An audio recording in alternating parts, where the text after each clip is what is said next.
Hey folks, it's Jim. Today we're going to talk metals.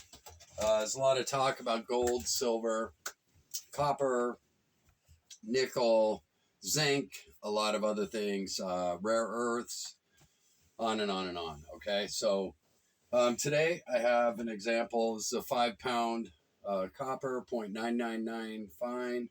I really love these pieces. They make great paperweights, desk ornaments, whatever. I happened to get these. They were on sale dirt cheap when copper was low.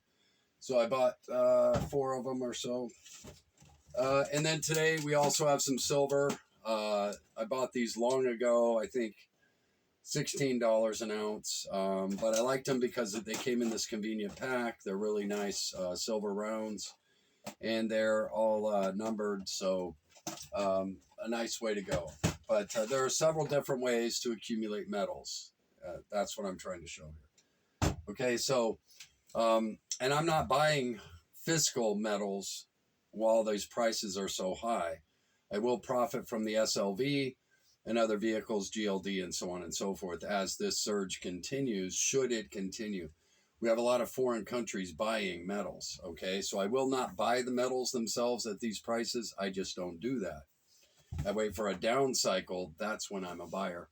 Now, let me add in a disclaimer. This is not economics advice, financial advice, or advice of any kind. Please seek out proper professional advice that is right for you. This video is for entertainment purposes only. Now, here's my concern, and we're going to use copper. That's why I brought my copper out. Do you realize that in the U.S. right now, waiting to be tapped and turned on, Rio Tinto's already done, is one of the richest copper mines in the world, copper reserves, 3 times the amount of copper per meter as any other mine in the world. Do you realize that? That's right here in the U.S. And guess where it is? Right close to where they need all that copper. Okay, you got it. Okay, so you reduce shipping costs. The ore is richer per meter, everything. And what's a byproduct of copper? If the mine is 3 times richer than anything else in the world in copper, a byproduct of copper mining is always gold. So do you think it may be 3 times richer in gold? Now, this is why I worry about metals.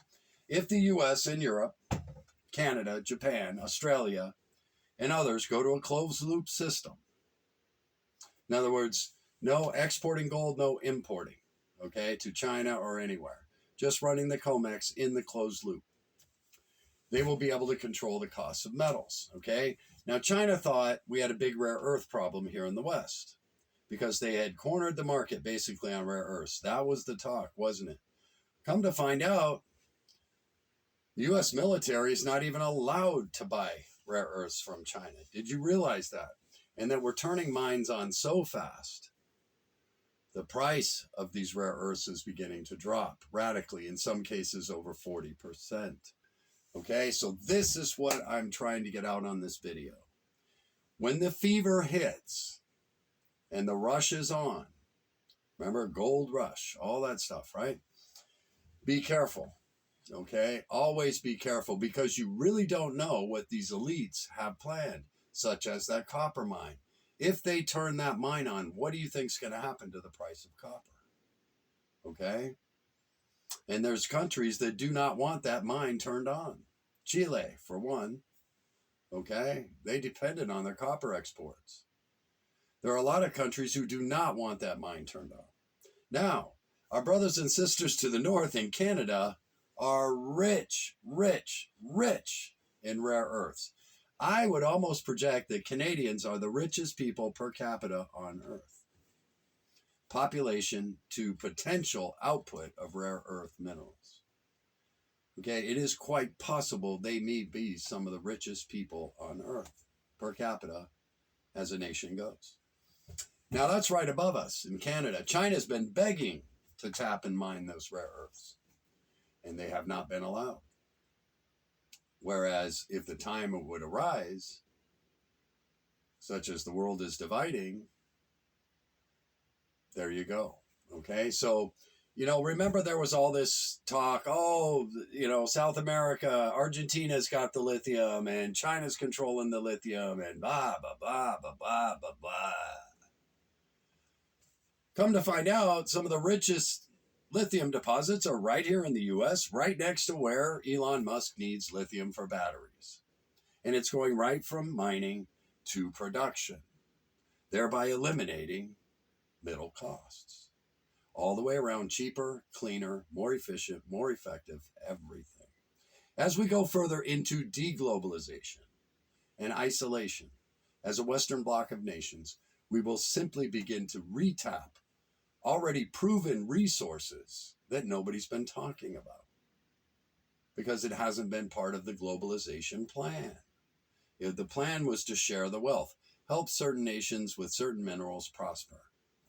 Okay, but as we go further into deglobalization, the world begins to centralize itself in its own purposes as nations, as groups of nations, such as the BRICS, such as the West. These things will begin to produce again. These mines will be opened.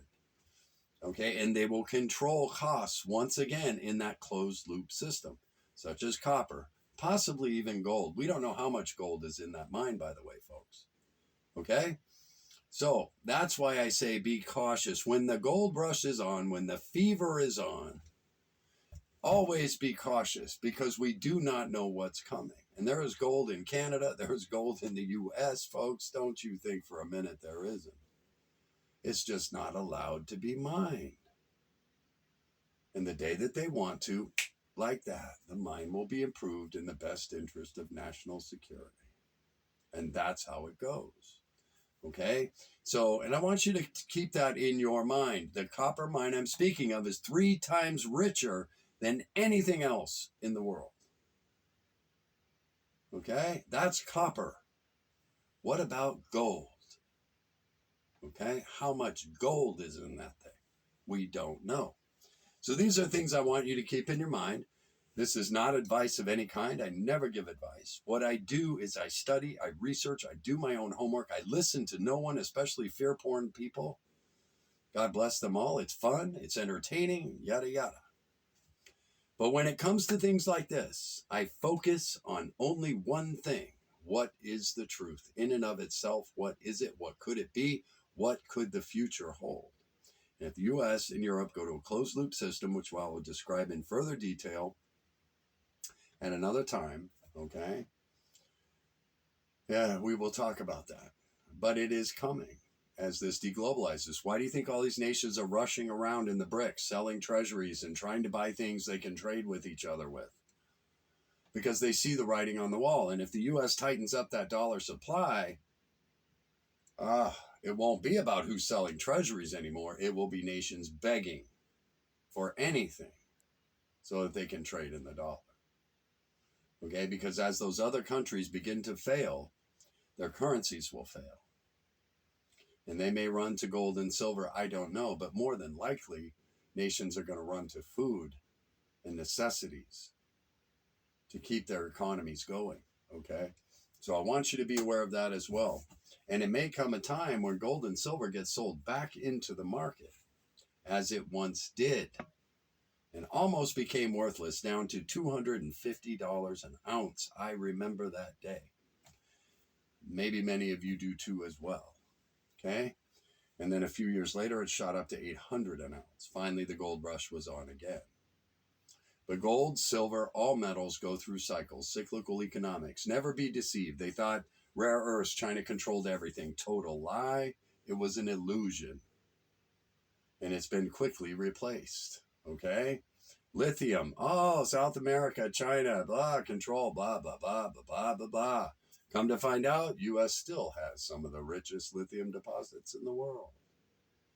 And we're tapping them that fast. Anytime something is in the best interest of the nation and the global elite, it will be done that fast. The red tape just seems to disappear.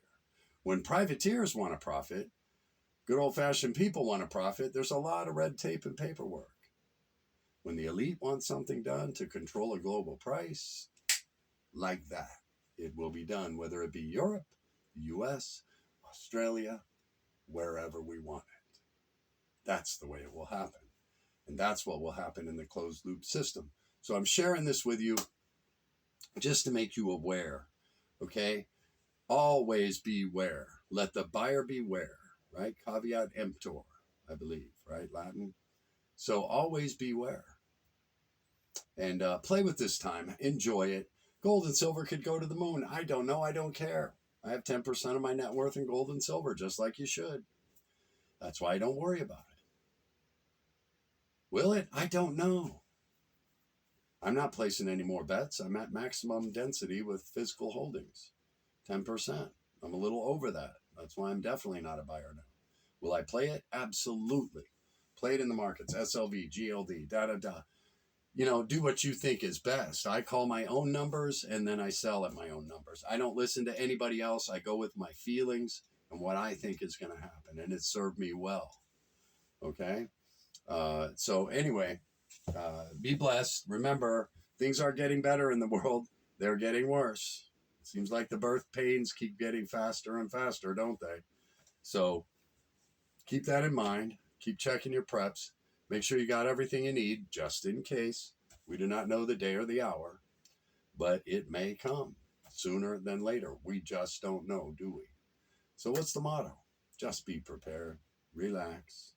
Do the best that you can with what you have to work with, because we're all in this together. Jim out.